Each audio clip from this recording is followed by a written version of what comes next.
Howdy, all you delicious people. I'm here today to review Dark City.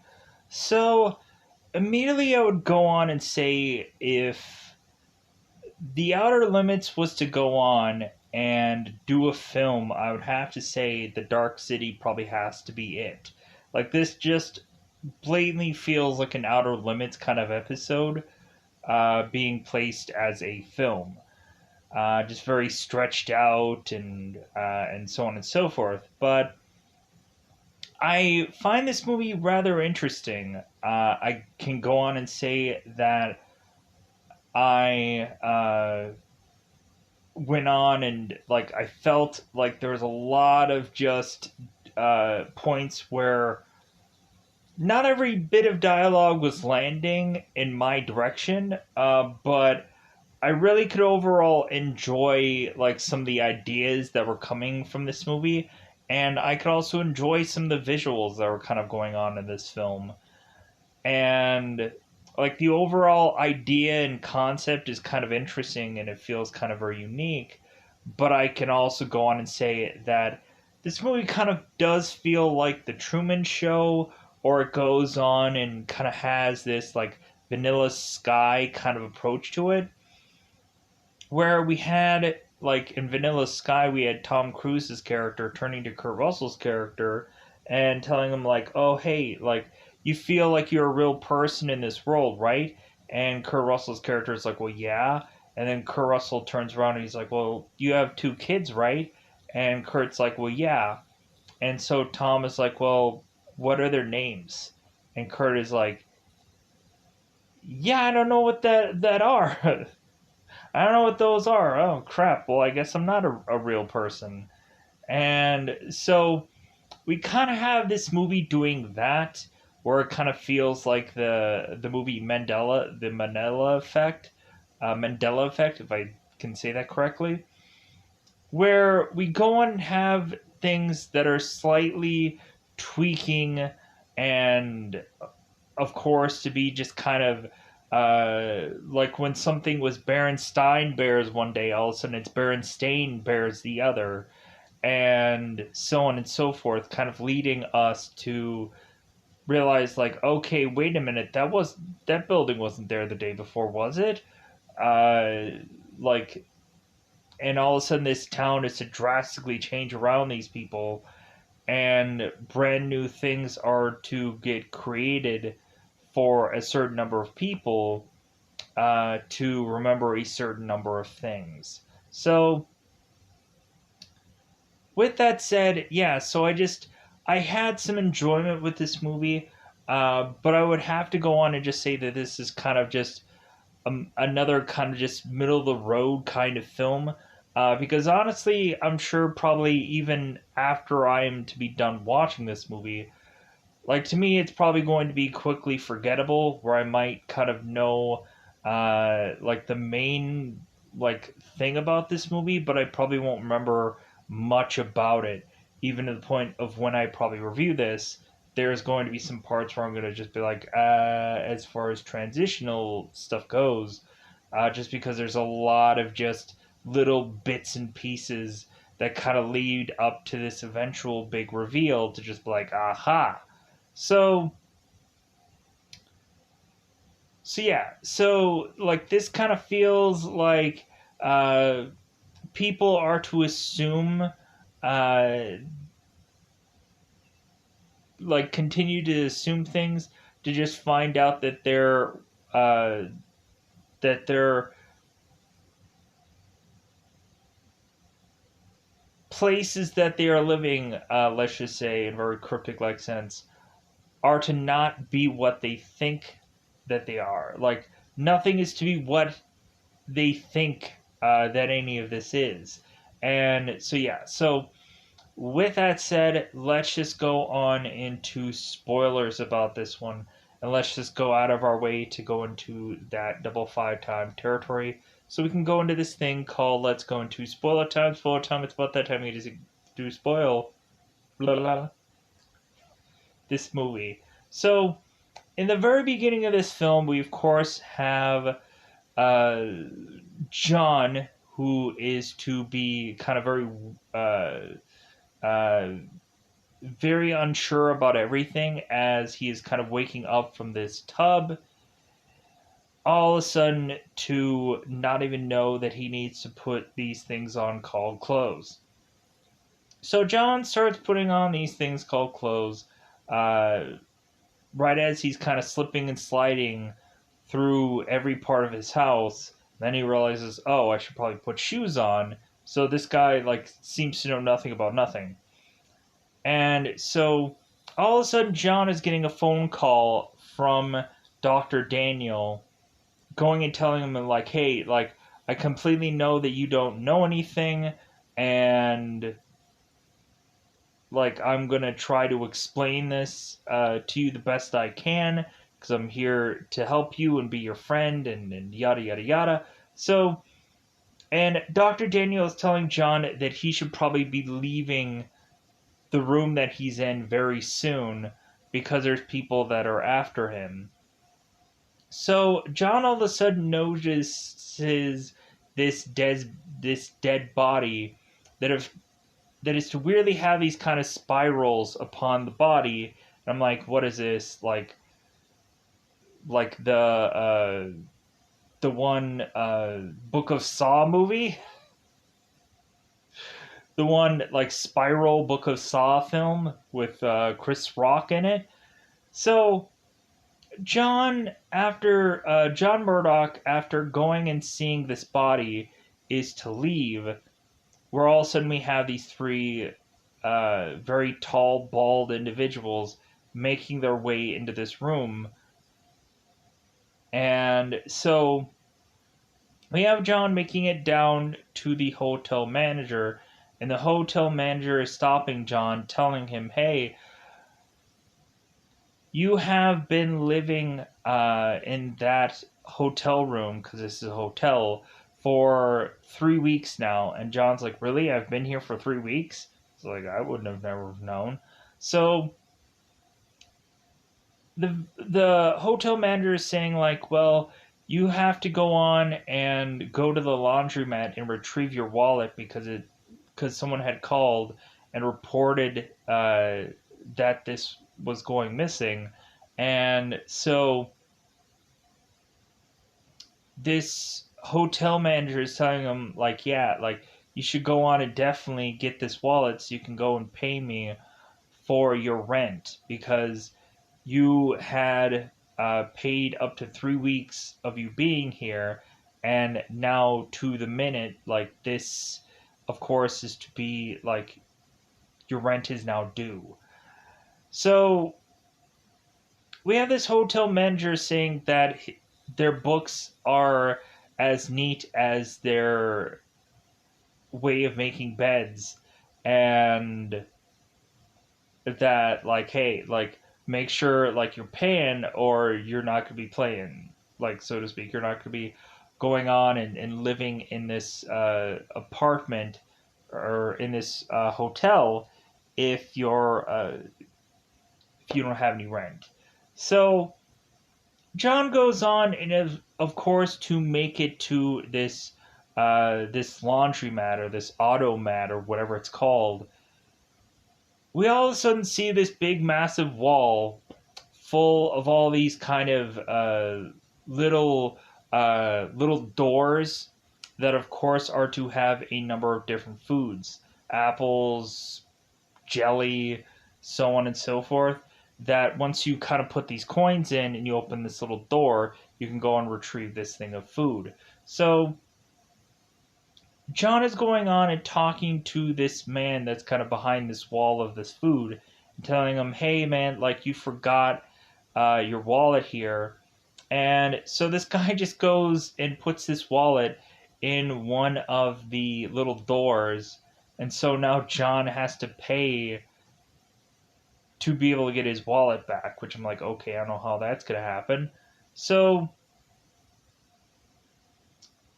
so we also go on and we have, while that's going on, we have the three bald men, which are, of course, to be called Mr. Wall, Mr. Hand, and I believe Mr. Book, or these three characters.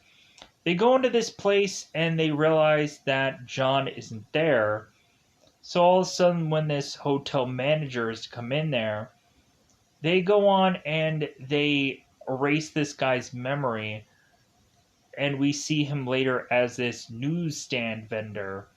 And all of a sudden, we have a completely different hotel manager that is to have the exact same story that that other vending machine or that other news paper vendor is to have, uh, because roles reversed.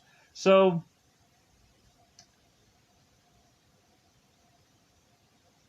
we go on, and we of course have it where we have Inspector Frank Bumstead, who of course will be played by William Hurt here. And so we have Inspector Frank that is kind of walking into this hotel after realizing he is to know that this woman is to be dead. And so he has this Hustlebeck uh, police officer in his uniform that's kind of following him around. And so at first we have Frank telling Hustlebeck that his shoes are untied. In the later part of the movie, we'll have Hustlebeck that kind of goes on and tells Frank that his shoes are untied. So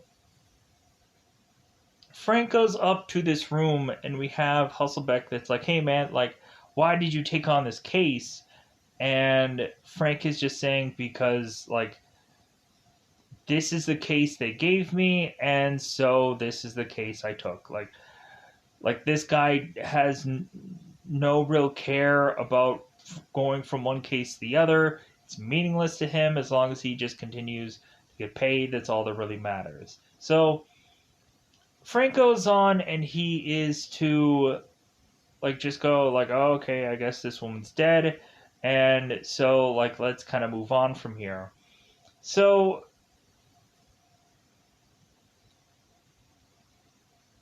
we have Emma, who is, of course, John's lover, and Emma is to go and make it to Dr. Daniel. And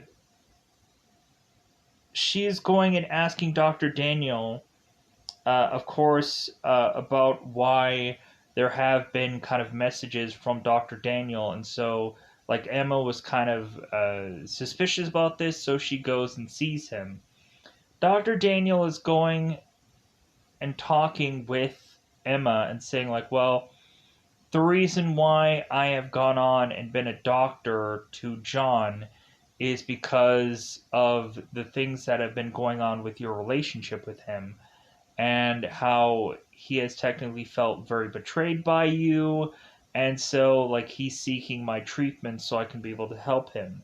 And Emma is just like, "Oh, okay, all right." So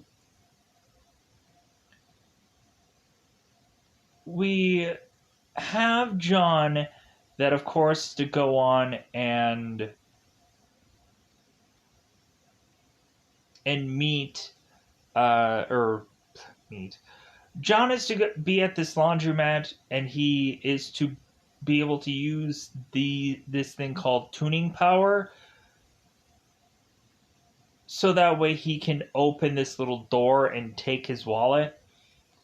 Tuning power is basically him being able to adjust anything in this world. So we could technically have John do whatever he wants and possibly be whoever he wants, because all John needs to do is just kind of like think hard enough and it'll happen, kind of with this tuning power. So all of a sudden, John is talking to some unsavory fellers that is to lead him into the arms of this blonde haired woman that is to have John come to her place, where it seems like this woman is to quickly start to disrobe. And so it seems that this woman may be a person that is to want who is either really like interested in John or really interested in getting paid to do some kind of service for John. Whichever it is, not quite sure. So instead of John going on and being with this woman, like, because John's kind of testing the waters if he really did kill this woman or not. And so he ends up just kind of walking away from this scenario to make it back to speak with Emma and talk things out. So at one point we have Inspector Frank that goes on and meets up with Emma, realizing that John, of course, has a wife named Emma, so Frank is going on to talk with Emma about what had happened with now John now possibly has killed two people, because we have John who goes on and leaves uh, this place with this woman, and he all of a sudden is starting to walk down this alley, and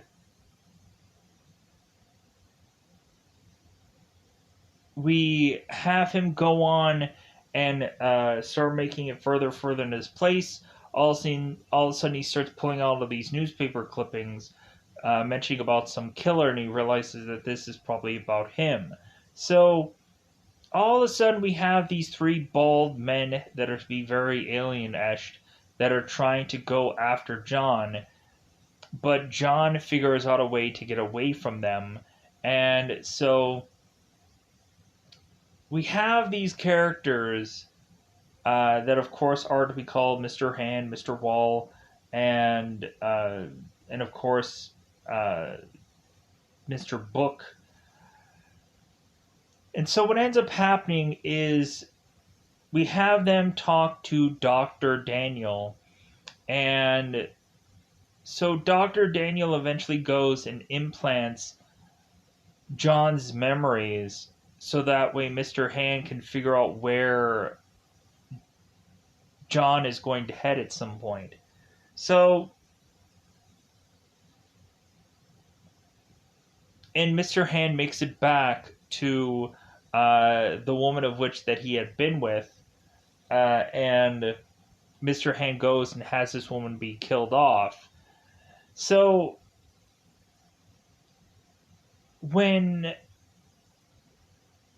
Inspector Frank is to bring Emma back home, that's of course when John is to talk to Emma and is to mention, like, well, yeah, like, I was with some woman thinking that maybe I do have this killer instinct, and so I went and tried to test it out, and it seems that I just wanted to just leave. And so Emma is apologizing to John for the fact that she did have this affair with this other man, and so John is kind of talking to Emma and him and whatever, and they have this conversation, which kind of just leads to eventually both John and Emma leaving this place to all of a sudden have them kind of bump back into Inspector Frank, which leads John to try and run away from this whole scene. And so we also have Frank that is talking to this other detective called Wolanski. And Wolanski all of a sudden is to be this kind of very conspiracy theory kind of guy. When Frank goes on and is looking through this guy's office, he's seeing a bunch of papers all over the place. And so it seems that Wolanski isn't all that sane. And so we have where Frank is talking to Wolanski later on in this movie. And so Wolanski starts asking Frank some questions which he can't really easily answer, as well as, like, we're just really having Frank having suspicions that Wolanski is to lose his freaking mind, to where later on in the film, when John is to go on and talk to Wolanski, he realizes that both him and Wolanski are one and the same, and that John is trying to figure out how exactly to get out of this town, and Wolanski's telling him, it's like, yeah, you're never going to get out of this town. It's never going to work. and any time that I've tried, I've failed. So Wolanski has realized that the only way out is for him to just jump onto these tracks and kill himself off, because otherwise there's no other way out. Because at some point, people are going to be looking for Wolanski as they are John, because Wolanski's to say that there are some times where eventually people do like wake up before they get these new memory implants. And so coincidentally these two people just so happen to be those people that were to wake up at the perfect time. But the only difference is John is to weirdly be able to have this tuning power. Where we go on and we have Dr. Daniel that is kind of telling, of course, these alien guys, it's like, well, yeah, like I think he has this tuning power. And we, of course, have the one leadered Esh guy of all of these aliens going on and telling Dr. Daniel, it's like, well, that's really impossible for this guy to be able to have this kind of power, because if anything, it took us like several like years of your time to be able to master this whole thing, and like for you guys to just quickly get it doesn't make a lot of sense. So we have John that is to go on and continue to try to put pieces together and continue to try to figure things out. So we had John that goes on and he is to have seen this briefcase that is to, of course, have an assortment of items that he is to kind of pick and choose through, as well as him getting this kind of blazer and putting that on. And he realizes that this briefcase is, say, KH on it. And he's like, okay, what does KH mean? So, all of a sudden, John is to realize that that briefcase actually means Carl Harris. And so, John is looking through this phone book and realizing that there's a Carl Harris that exists at this certain address. So John makes his way there, going on and finding out that this guy Carl is to actually be John's uncle. And so we're having John kind of try to be with one of his family members to just kind of understand what the heck is possibly going on a little bit more. As this guy is to try to jog John's memory, but it's really not working. So John is to eventually have these like projected pictures of John's life. And so as Carl is to start to go and showcase them and showcase this one, of course, beach of sorts that keeps coming up through this movie. And so this like Shell Beach, I think is what it was called. So we have John that is to realize that one of the pictures is to have this burn mark that was, of course, on his arm. And so John is like, well, hey, like, is that me? Like, is that me having some burn mark? And we, of course, have Carl who's telling John, it's like, well, yeah, like, don't you remember? Like, that was like, you ended up burning yourself at one point. And so John goes on and whips up his sleeve to realize that there was never a burn mark there. So all these pictures are just some fabrication. They're just some lie. And so John goes on further and is to go to bed because Carl is like, you know what, maybe you're just really tired. Maybe you should go on and get some sleep. Because we start to realize at one point that John is to stay awake while everybody is all forcibly sleeping, because all the tuning aliens are going on and wanting to adjust this world and give people brand new memories. And so we have kind of Dr. Daniel that is going on and trying to inject everybody with different memories. So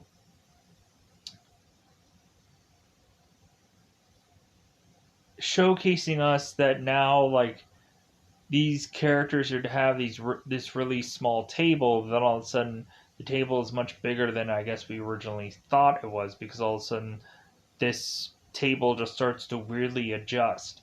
So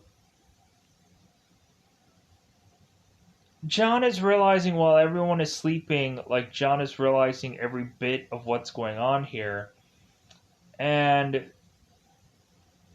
so John is talking to Carl, and it seems that this clock is to say that it's 10, like somewhere around 10. And so John is asking Carl here, it's like, well, is this 10 in the morning or 10 at night? Because, like, I don't even remember the last time we've actually had, like, daytime here. And Carl is just telling John, it's like, well, maybe you're just tired. Maybe you should go on and you should go to bed. And so John can't sleep, but he goes on and sees this Shell Beach book that, of course, is to be completely blank. And then Inspector Frank is to have this same book and is to be tossing it at John. And all of a sudden, the pages are now to be drawn of a number of things. So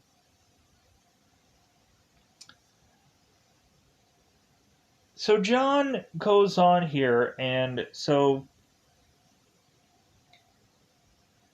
we have him going on and trying to use his powers, of course, against these kind of aliens. And so we eventually have it where John eventually is to be picked up by Inspector Frank. And I'm kind of fast tracking here because there's so much going on, there's so many things. Like, we have, like, Dr. Daniel that also is talking to Mr. Hand while he's in this pool. And so we have, like, I guess these aliens' weaknesses, I guess, are water. And so, because I guess they never learned to swim. And so I guess Daniel's exploiting that weakness. So hence why we don't actually have a shell beach anywhere, because they don't have a real thing of water. So we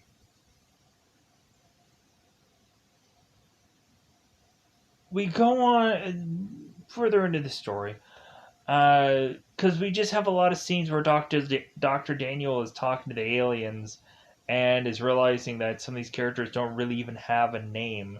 And so, like, Dr. Daniel is going on and going through some microscope and adjusting certain memories for people, kind of giving them a dash of like of a love interest, and a dash of a nightmare, and a dash of a family tragedy. And, like, that's this character's new memory that he's going to be getting through this needle to be injected into his brain, so on and so forth. So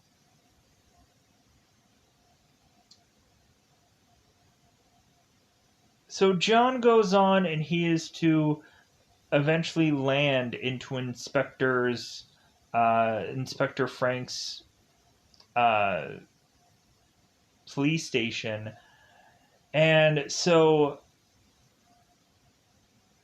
we had Emma that is to make her way back to the place that John had went to before, and realized that this woman's body is now dead. And so Emma wanted to go on and meet with this woman to kind of see if John, uh, like, like what he did with her, just kind of see, like, why, like, kind of Emma is such a curious character. So we go on and we have John who's talking to Inspector Frank, and so we of course have John that's kind of poking holes into Inspector Frank, saying like, "Hey, have you ever been to Shell Beach?" And Frank is like, "Well, yeah." And so John is like, "Well, where is it? Like, give me the address. Tell me where to go to get there." And Frank's like, "Well, yeah, I've been there." And so John's like, "Well, where is it?" And Frank is like, "Hmm." And John's like, "Come on, like, give me the address." And he's like, "Hold on a minute." And he's like, "Yeah, like I've been there, but don't know the address. Don't know where exactly it is." And John's like, "Isn't that weird?" Plus, also, John kind of pokes the big massive hole. Is like, "Yeah, like, have you guys ever realized that we don't have day? We don't have daybreak ever here. Like it just seems to be like the same exact number of hours for every single day. Like as if we're kind of living in a 12-hour day every day. And we don't even realize it." So Frank is just like, "Well, yeah, that does make sense." So all of a sudden we're starting to have Frank kind of on John's side, and so we have Hasselbeck that is to tell Frank that, hey, like just letting you know,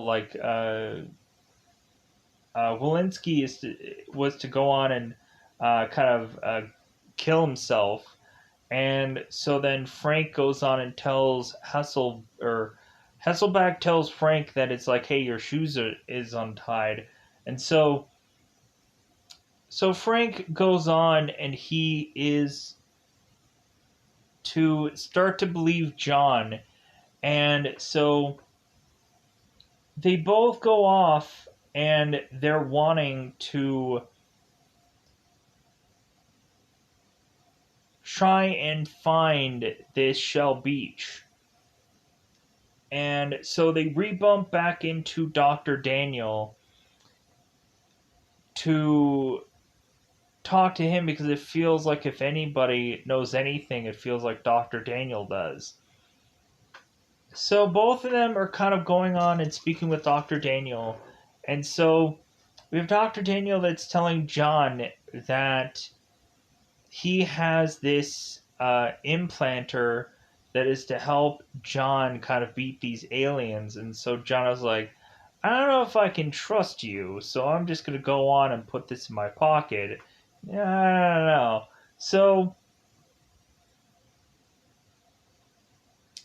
and so Dr. Daniel and Frank and John are to all try and drive to make their way to this Shell Beach because they're like, "I don't know where we're going, but we're gonna have to figure out where this Shell Beach is. Like we're gonna have to do whatever we can do to just make it there." And so all three of these men all realize that they have reached a point where there's no more road. And Frank is telling John, it's like, "Well, I thought there was some kind of bridge like right where this was." And John is like, "Nope," because they're trying to avoid uh, like having us get to where we need to go. And so all three of them go onto this boat and they start kind of just rowing away. And so they just realize that basically, like, they're forced right back to go on to this wall that, of course, is to uh, lead them to want to go and just take these crowbars and start banging up against this wall. And so once they do, all of a sudden they find their way into almost like kind of being sucked out of this, like out of this world that they're in, because they realize that this is to be like like an air pocket that is to now just kind of want to suck everybody in. And so now all of a sudden the guys are trying to go after both John and Frank because they can't trust either one of these characters now. And so we go on and we have, of course, John that goes on and is trying to fight these guys using his power, and Frank is trying to shoot them, but it leads both Frank and Mr. Wall end up getting just sucked out into out into space, and they both die. Of course, they both like suffocate or whatever. They lose oxygen, and so we turn around and have John, who ends up getting taken and brought back. And so Dr. Daniel now is kind of on this short leash. He's kind of chained up to still go on and help these people, even though Daniel is to tell John that he was to go and help these guys, but he had to lose all of his like memories in the process. He had to go and lose everything that wasn't tied to him being a scientist. He had to lose everything else. Like he had to lose like any memory of family or anything like that, so that way he can go on and just focus on being a scientist to help these men. And Daniel is also telling John, and they're probably going to die soon just because they can't figure things out. So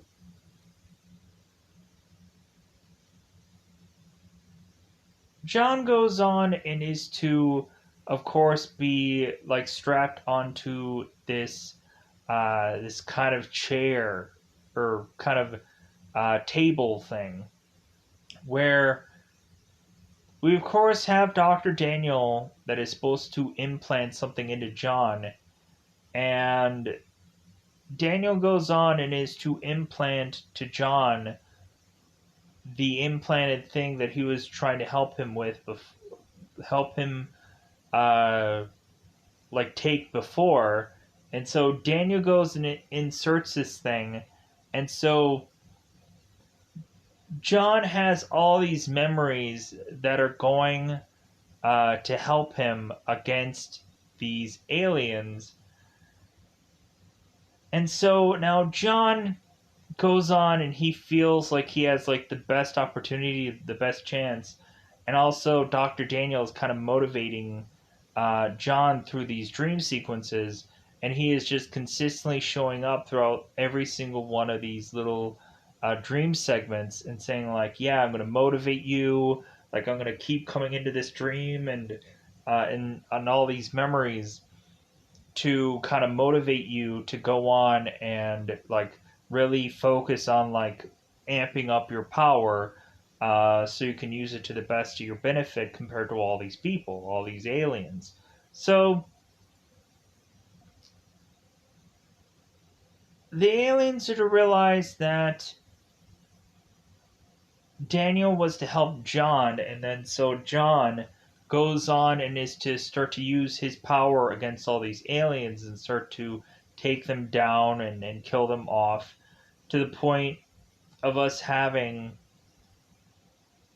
an alien who is to kind of get stabbed in the chest, the big main alien that is to be the leader of all these other aliens. And so we have John using his power to go and stab into this alien, and he dies. And so we have John that has just gone on and is to basically be possibly the only human left that is going to be able to use this whole tuning ability. And so Mr. Hand goes on and talks to John and is telling him like, well, hey, like I'm dying because it seems like the implant that I got to figure you out is killing me off. Like it's very unsettling for me to have. And so John and Mr. Hand have this kind of last like goodbye to one another, where it feels like neither one of them are going to kill one another because Mr. Hand's going to die anyways. So we end up finding out that really this Earth that these characters are supposedly on, it's really just this one flat like big massive town of an environment, and that it's basically like this like space station that looks like it's just kind of floating in air or whatever. So we have John that is to figure out that he's going to extend uh, upon this thing, that he wants more water and he wants this kind of lighthouse. And so John goes on and is to uh, eventually tweak this place to finally have a day, like a sun that is to be shining upon these people. And John is finally making it to Shell Beach, and Emma is coincidentally there. We had John that talks to Daniel, and Daniel is saying that Emma's mind is to, of course, have a brand new set of memories that has nothing to do with John. And so Emma won't remember John.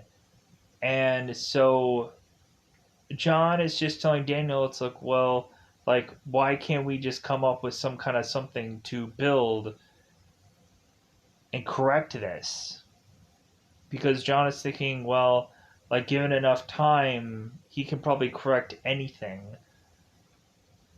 and be able to remake whatever it is that they have broken or and whatever.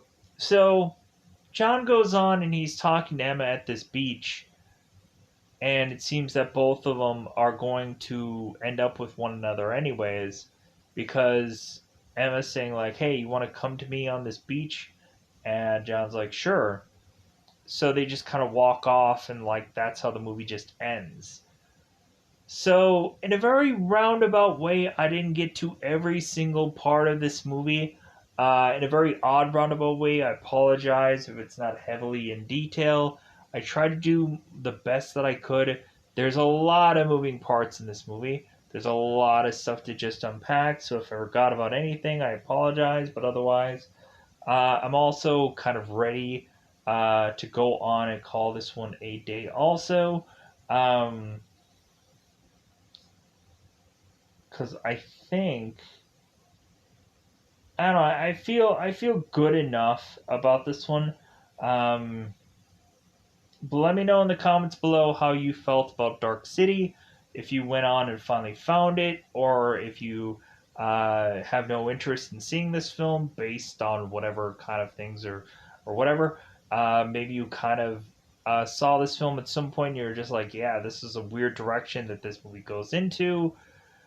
Uh, yeah, so let me know in the comments below how you felt about Dark City, one way or the other. Because at the end of the day, yeah, hopefully in some way I went on and try to explain this movie the best I could. But yeah, so goodbye, everybody.